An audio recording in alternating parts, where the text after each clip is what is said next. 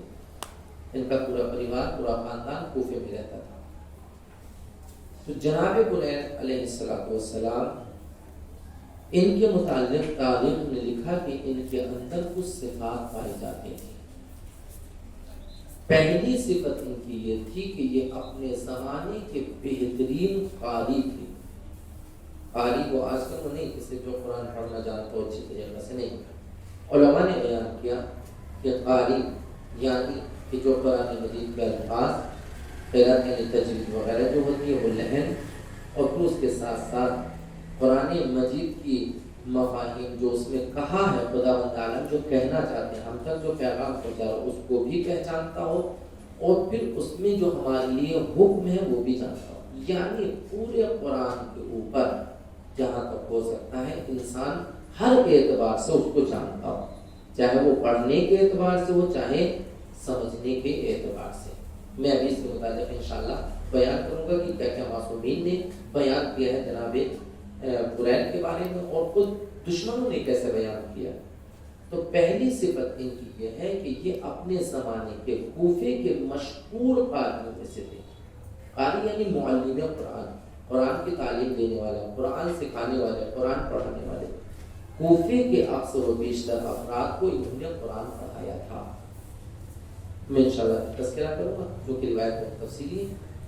دوسرے جو ان کی صفت ہے قاری قرآن ہونے کے ساتھ ساتھ وہ کیا ہے کہ یہ اپنے وقت کے امام کو پہچانتے تھے، زمانے کو بھی پہچانتے تھے، اپنے وقت کے امام کو بھی پہچانتے تھے. اور جو ان کا عقیدہ تھا یعنی ولایت کا عقیدہ، امام علی، امام حسن، امام حسین اور اس کے بعد جتنے بھی معصومین ہیں ان سب کے اوپر جو معصومین نے کہا ہے ان کی کہی ہوئی باتوں کے اوپر پکا یقین، کوئی ذرا سا بھی شک اور شبہ ان کو نہیں تھا.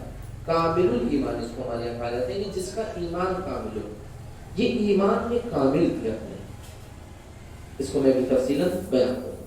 تو پہلی صفت ہے یہ قاری تھے، قرآن پڑھانے والے تھے، کوفے کے لوگوں کو انہوں نے قرآن پڑھایا تھا، سب سے بڑے استاد مانے جاتے تھے کوفے.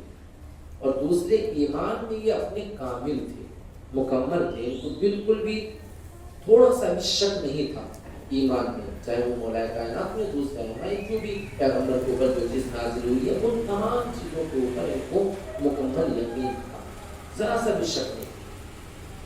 تیسری جو ان کی صفت تھی وہ یہ جو مورخین نے ذکر کیا کہ یہ اپنے زمانے کے متقی و پرہیزگار انسانوں میں ان کا شمار ہوتا تھا.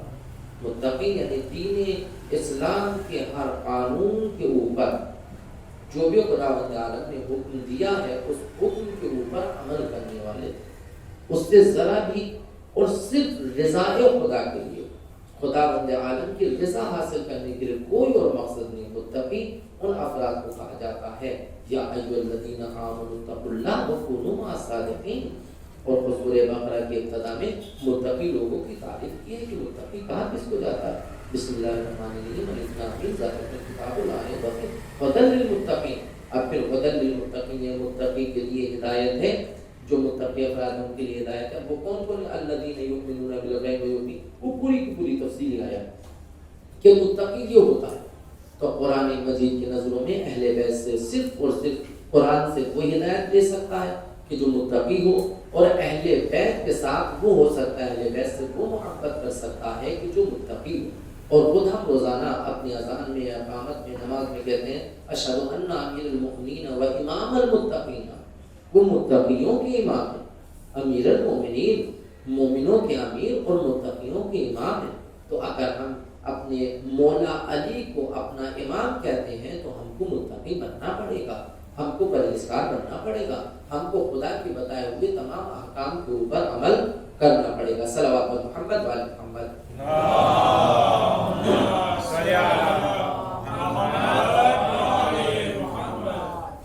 تیسری جو ان کی چوتھی جو ان کی صفت بتائی گئی وہ بہترین مقرر تھے، مناظر تھے. جیسے ایک میں نے آپ کو جناب مسلم نوسجہ کے بارے میں اس میں تذکرہ کیا تھا، یہ بھی تھے اور یہاں پر یہ بھی. انہوں نے باقاعدہ مناظرہ کیا جا کر، میں انشاءاللہ کل بیان کرتا ہوں، بہترین مقرر مناظر تھے، مناظرہ کرنے والے تھے۔ مباہلہ پوری تاریخ کربلا میں مباہلہ آپ جانتے ہیں کہ جب عیسائی پیغمبر اکرم حضرت محمد مصطفیٰ صلی اللہ علیہ وآلہ وسلم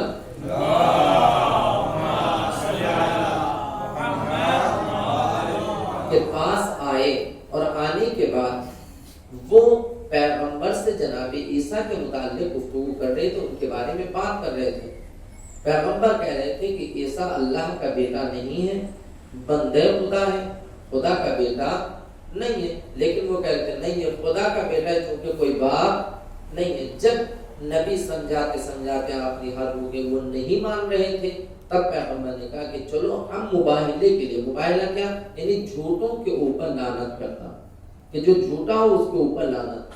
تو یہ جناب بریل وہ صحابی ہیں کہ جنہوں نے کربلا کے میدان میں اپنے دشمن سے مباہلہ کیا، یعنی آؤ میدان میں بھی آتا ہوں تم بھی آتے ہو، کل میں انشاءاللہ بلکہ بھی ذکر کرتا ہوں اگر وقت ملا تو انہوں نے مباہلہ کیا، مقرر تھے، بہترین مناظرہ کرنے والے تھے اور مباہلہ انہوں نے کیا ہے۔ اور یہ جو آپ اکثر و بیشتر زیادہ تر سنتے رہتے ہیں کہ اصحاب حسین یعنی امام حسین کے اصحاب خوشی منا رہے تھے عاشور کی صبح، وہ جناب بریل علیہ السلام تھے کہ اس وقت خوشی جو منا رہے تھے، اپنے دوستوں سے جو مذاق کر رہے تھے، وہ جناب بریل علیہ السلام تھے۔ پھر ان کے دوست ان سے پوچھا بریل یہ مذاق کا وقت نہیں ہے، تم آج بھی مذاق کر رہے ہو، چاروں طرف سے مصیبتیں آ رہی۔ تو جناب بریل نے عجیب جواب دیا کہ اگر آج ہم مذاق نہ کریں گے، آج نہ ہنسیں گے تو پھر کب ہنسیں گے؟ آج ہی کا دن تو ہنسنے کا ہے۔ اور پھر وہ جو مزاحیہ تو الفاظ ہمارے یہاں استعمال ہوتے ہیں وہ انہوں نے استعمال کو انشاءاللہ کل آپ کے سامنے بیان۔ صلوات پر محمد وعلی محمد۔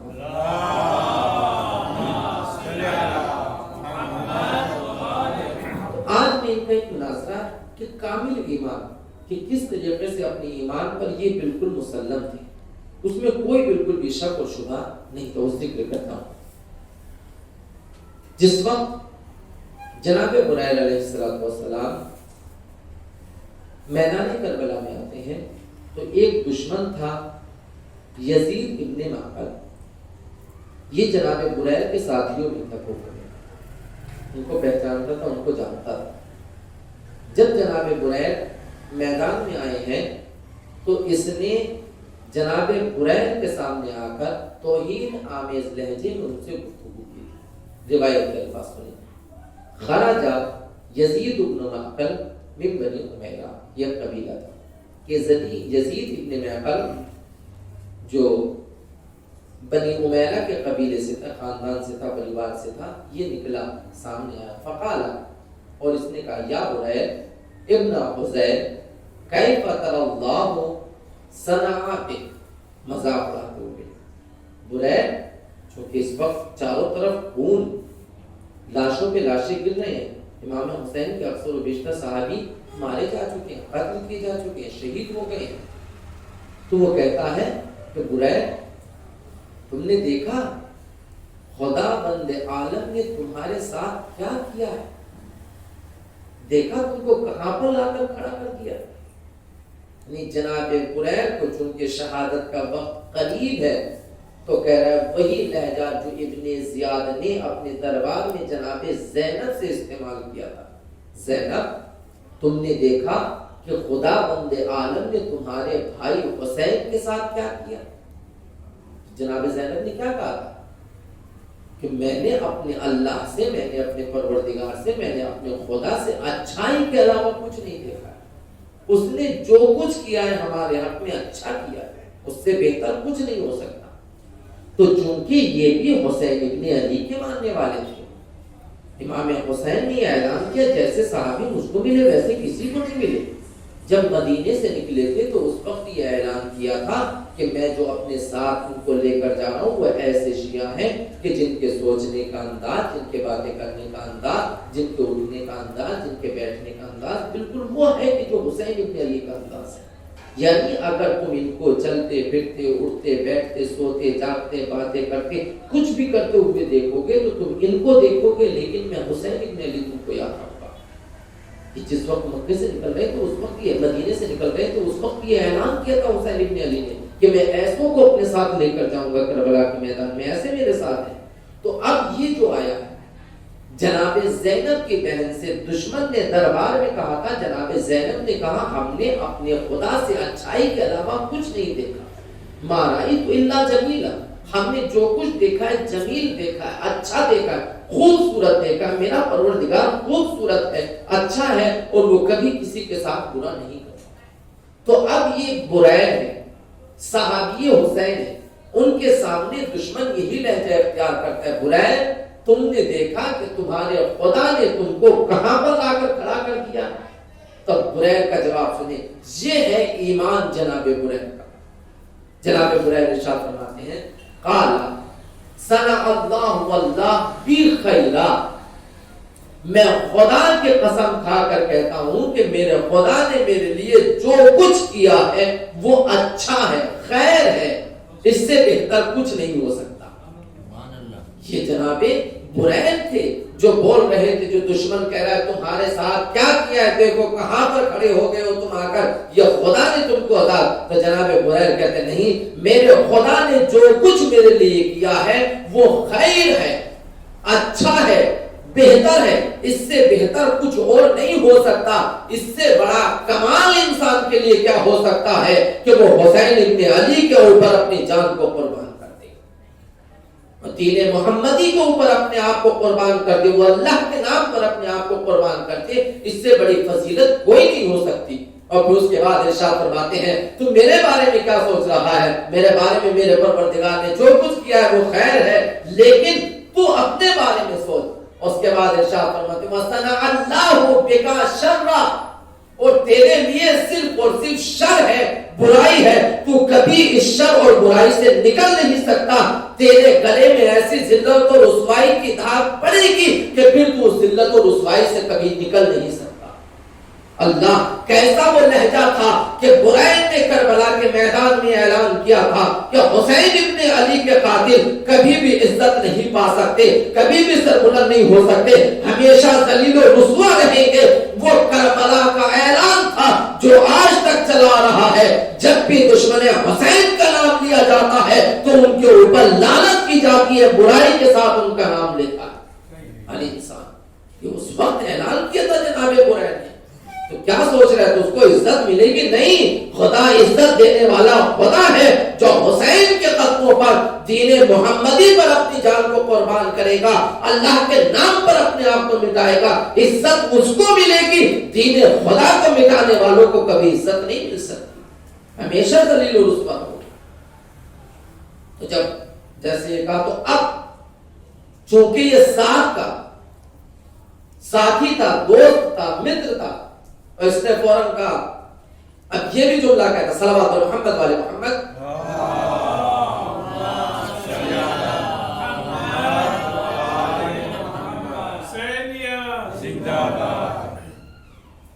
اب یہ کہتا ہے قال، یزید کہتا ہے کذبتا، یزید یعنی یہ جو دشمن سامنے آیا تھا وہ یزید نہیں جو شام میں بیٹھا ہوا تھا، کہ تو جھوٹ بولتا ہے۔ اب دیکھیں اس نے یہاں پر کہا جھوٹ بولتا ہے، اور پھر اس کے بعد ان کی ایک فضیلت کا اعلان کرتا ہے، دشمن ہے لیکن فضیلت کا اعلان کرتا ہے۔ کیا کہتا ہے وَقَبْلَ الْيَوْمِ مَا كُنْتَ كَذَّابًا، اے برائے میں نے آج سے پہلے تم کو کبھی جھوٹ بولتے ہوئے نہیں دیکھا، آج تم جھوٹ بول رہے ہو۔ بندے خدا اتنا تو سمجھ لیتا جو زندگی میں آج تک جھوٹ نہیں بولا وہ آخری وقت کیا جھوٹ بولے گا۔ اس نے کہا کہ میں نے کبھی تم کو جھوٹ بولتے ہوئے نہیں دیکھا، لیکن آج تو جھوٹ بول رہا ہے، کیونکہ مجھے کہہ رہا ہے کہ تو شر میں ہے، تو ہمیشہ ذلیل و رسوا رہے گا۔ اس کو لگ رہا تھا کہ تو جھوٹ، اس نے کہا تو جھوٹ بول رہا ہے، میں نے تو اس کو آج تک جھوٹ بولتے ہوئے نہیں دیکھا تھا، آج کیسے جھوٹ بول رہے ہو۔ اس کے بعد اب یہ ایک زمانہ یاد دلاتا ہے، اس سے آخری بات ہو پھر انشاءاللہ کل اس کی وضاحت کروں گا۔ ایک زمانہ یاد دلاتا ہے، کہتا ہے برائے تم کو ایک زمانہ یاد ہے کیا؟ حال تذکرو وَأَنَا أَمَاشِيكَ فِي بَنِي لَوْدَانَ وَأَنْتَ تَقُولُ، کہ ہم اور تم بنی لودان ایک قبیلہ تھا، ایک جگہ، اور پھر وہیں پر ایک قبیلہ آباد تھا، کہ تم کو یاد ہے کہ میں اور تم دونوں ایک ساتھ اس قبیلے کے پاس سے گزر رہے تھے، ہم وہاں پر تھے، ایک ساتھ چل رہے تھے۔ وَتَقُولُ، اور تم اس وقت مجھ سے تم نے یہ کہا تھا، جب ہم دونوں ایک ساتھ چل رہے تھے، ایک ساتھ تھے، تو اس وقت تم نے مجھ سے ایک بات کہی تھی۔ کہا کیا؟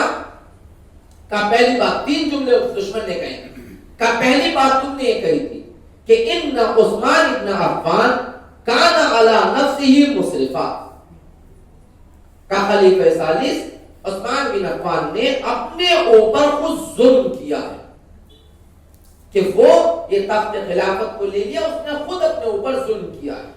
پھر دوسرا جملہ، وَإِنَّ مُعَاوِيَةَ ابن ابی سفیان ظالم و مضل، کہ تم نے یہ کہا تھا کہ معاویہ ابن ابی سفیان یہ خود بھی گمراہ ہے اور دوسروں کو بھی گمراہ کرتا ہے۔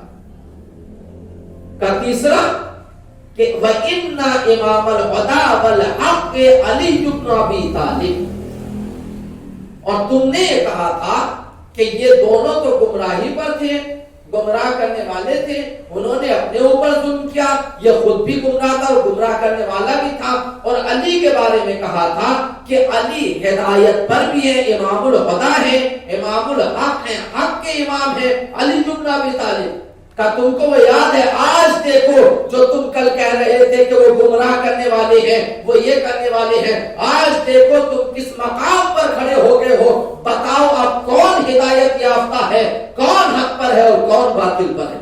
یعنی وہ یزید کو، ابن زیاد کو، ان کو حق پر سمجھ کر چونکہ خود کامیابی نظر آ رہی تھی، لہذا سمجھ رہا تھا کہ ہم حق پر ہیں۔ اب بریر تھوڑا سا لڑکھائیں گے، اپنے عقیدے سے ہٹیں گے، لیکن وہاں پر بریر ایک جملہ ارشاد فرماتے ہیں، فقال له البریر ابن حذیل، اس وقت بریر نے ایک جملہ کہا، اس کو جواب دیا، فانی اشہد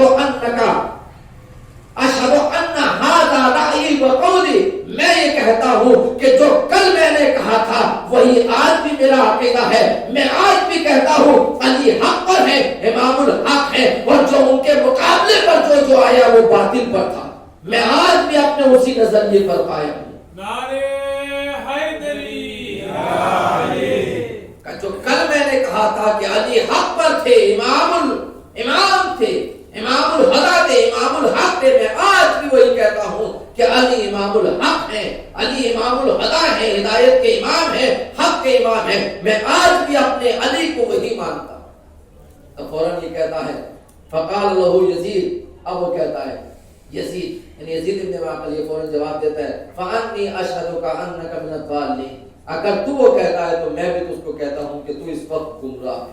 اب پھر اس کے بعد ایک طویل گفتگو ہوئی ہے، بس یہ جملہ کہہ کر پھر میں انشاءاللہ مسائل پھر انشاءاللہ کل سے یہاں سے ہے۔ اب وہ چونکہ بریر سمجھا رہے ہیں کہ ہم باطل پر نہیں ہیں، تم باطل پر ہو، علی باطل پر نہیں تھے، علی حق پر تھے، علی کے مقابلے پر آنے والے باطل پر تھے، یعنی اس وقت بریر کا مقابلہ یہاں پر صرف امام حسین کے دشمن سے نہیں ہے، بلکہ یہ جو دشمن سامنے آیا ہے یہ علی کی ولایت کا مخالف ہے، علی کی مخالفت کر رہا ہے۔ تو اب بریر کی یہ ذمہ داری ہے کہ وہ امام علی کو حق ثابت کرے۔ اب چونکہ حق ثابت کرنے کے لیے جتنا سمجھانا تھا سمجھایا، جتنا بتانا تھا بتایا، جب حد سے پانی گزر گیا تو اب جناب بریر کہتے ہیں کہ دیکھو تو اتنی آسانی سے سمجھنے والا نہیں ہے، چل میں تجھ کو مباہلے کی دعوت دیتا ہوں، آؤ ہم میدان میں آتے ہیں، ایک دوسرے کے اوپر لعنت کرتے ہیں اور خدا سے دعا کرتے ہیں پروردگار جو باطل پر ہو وہ ایک ہی ضربت میں ختم ہو جائے۔ بس یہ جملہ پڑھ کے مسائل پڑھو، پھر انشاءاللہ کل میں اس کی وضاحت آپ کے سامنے کروں گا۔ جناب بلیل کہتے ہیں حل لکا فلا اباہلکا، کیا تو یہ چاہتا ہے کہ مجھ سے مباہلہ کرے؟ آج پھر میدان میں ہم دونوں ولا زرع اللہ صلوات پر محمد والے محمد۔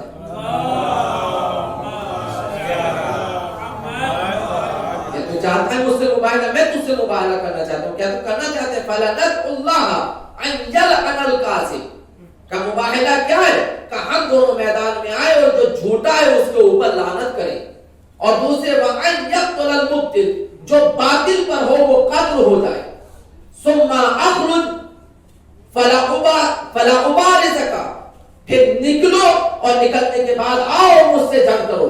دعا کرتے ہیں پھر دعا کے بعد جنگ کرتے ہیں.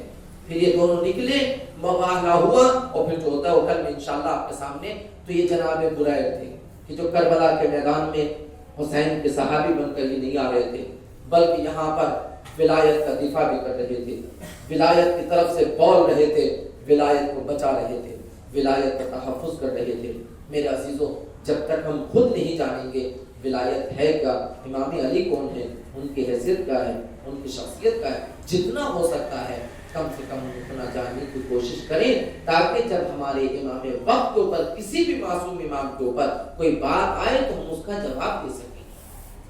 جناب برائے ہم کو یہ سکھا رہے ہیں، ان کا پیغام ہمارے نام یہ ہے کہ دیکھو تم اتنا جاننا چاہیے، تم کو اتنا علم ہو کہ جب تمہارے کسی امام کو کچھ کہا جائے تو تم اس کا جواب دے سکو ادب و احترام کے ساتھ. میرے عزیزوں، میرے دوستوں، میرے بزرگوں، میرے بھائی، ان کی شہادت انشاءاللہ کل بہت عجیب شہادت ہے ان کی، بڑے عجیب انداز سے ان کو شہید کیا گیا. لیکن میرے عزیزوں، میرے دوستوں، کربلا کا ہر شہید اپنی شہادت میں ایک عجب انداز تھا اس کا. لیکن شہید ہونے والے کربلا کے میدان میں شہید ہو گئے. اب ان کے ناموں کو کون باقی رکھے؟ یہ باتیں جو بریر میں میدان کربلا میں کہی تھی، اگر سید سجاد نہ ہوتے تو کون بیان کرتا؟ اگر امام محمد باقر نہ ہوتے تو کون بیان کرتا؟ کیسے ہم کو پتہ چلتا؟ یہی عظیم شخصیتوں کی دیر ہے کہ جو یہ باتیں آج ہم تک پہنچی ہیں کہ کربلا کے میدان میں کیا ہوا ہے. اساتذہ، یہ لوٹا ہوا قافلہ کہ جو 11 محرم کو کربلا کے میدان سے چلا تھا، چھوٹے چھوٹے بچے، اسیر بچے، یتیم بچے. کل میں نے جناب سکینہ کے متعلق آپ کے سامنے بیان کیا کہ جب سکینہ بار بار اونٹ سے گر جاتی تھی تو ظالم نے سکینہ کو اونٹ کی ننگی پشت سے رسی سے باندھا تھا.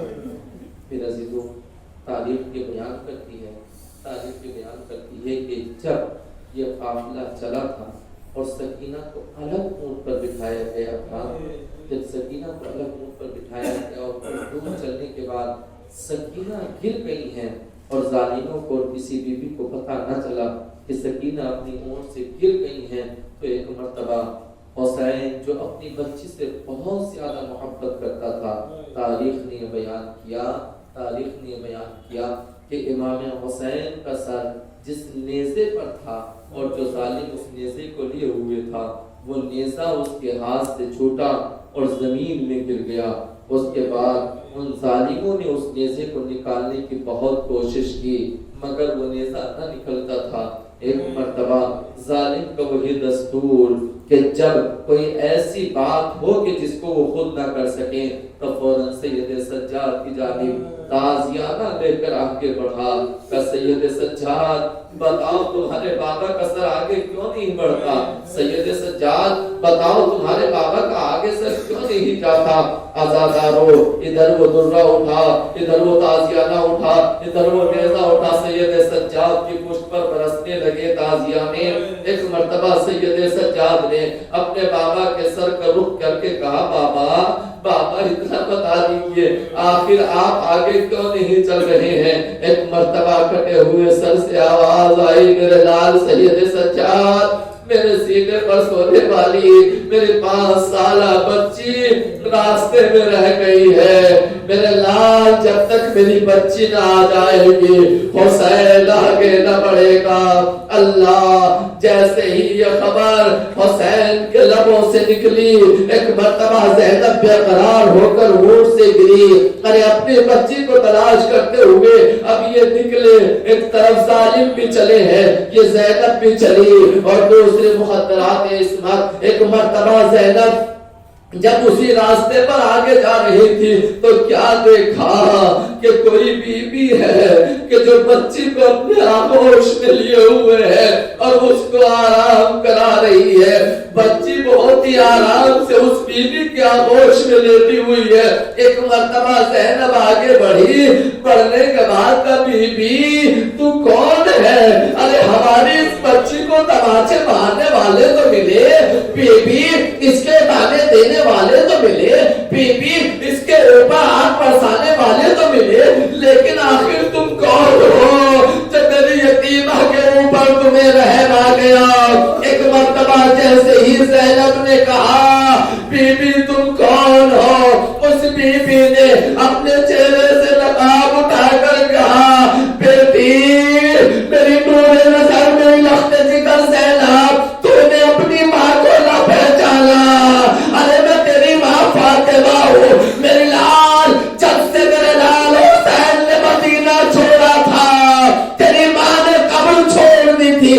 میرے لال جہاں جہاں یہ سیروں کا قافلہ جا رہا ہے وہاں وہاں فاطمہ ساتھ ہے.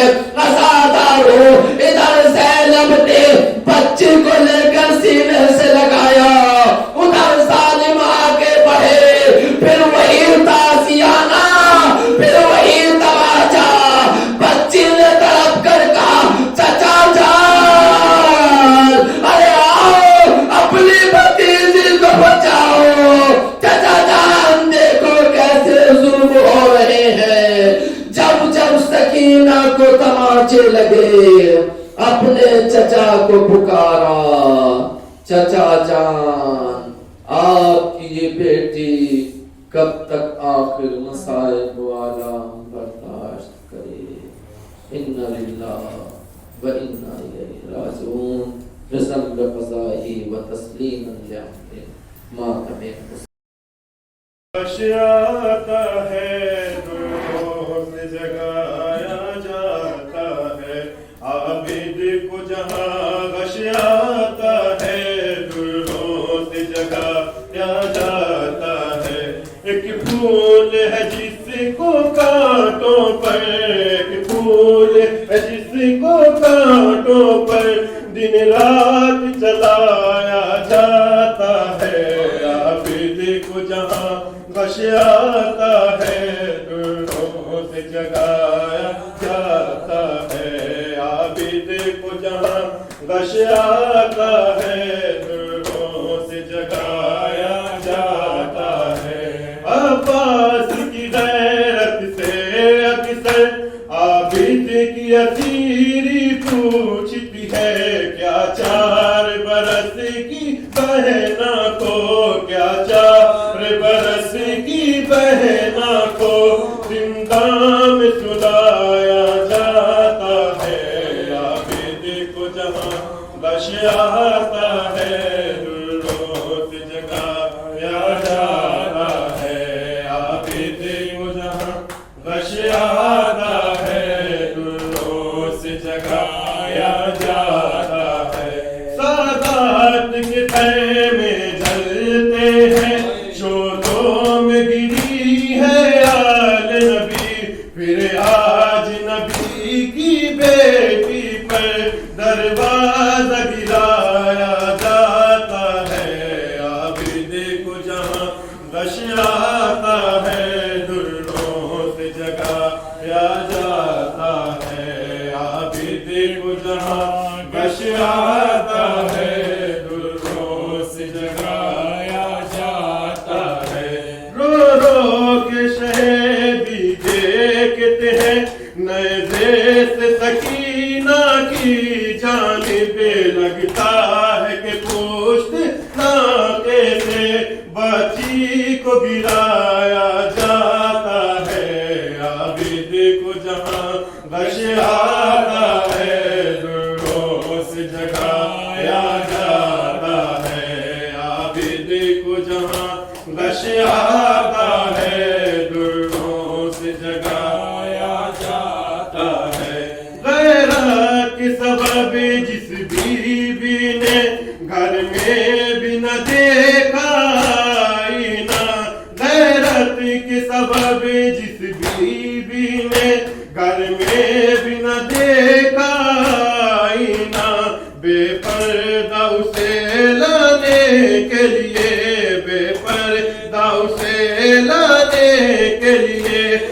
دربار سجایا جاتا ہے، عابد کو جہاں غش آتا ہے، دروں سے جگایا جاتا ہے، عابد کو جہاں غش آتا ہے، دروں سے جگایا جاتا ہے۔